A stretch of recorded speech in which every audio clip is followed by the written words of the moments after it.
Oh, taste and see. Glory to Jesus Christ. This is Father Vladimir, and I welcome you to day number 4. Is it 4?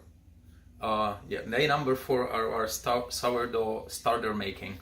And today we're going to actually switch it from pineapple juice to water while feeding the starter. And the reason I'm doing that because I see very small but very distinct bubbles in my starter. So I will just move so my camera woman can get this. You can see some very small but distinct bubbles, and while she's filming, I'm gonna break it for you so you can pen it lower, honey, so you can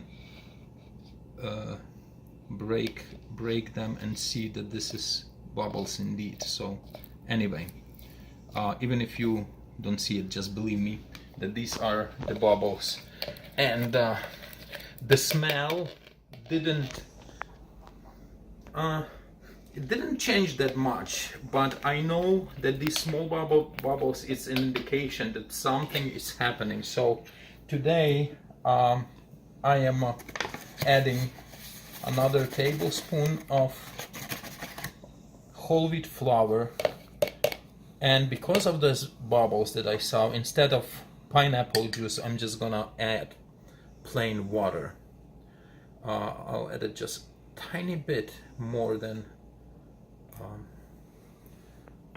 the tablespoon, just to make the consistency that I needed, which is a little bit thicker than the pancake batter.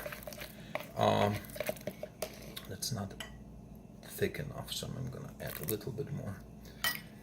So, but as I mix, I can see a new bubble starting to pop up. So we are getting close. I think by day 6 we'll have a vibrant starter, and probably by day 7 it can be used to make the first loaf of bread. So thank you for watching. I will see you tomorrow for day 5, perhaps last day of this process.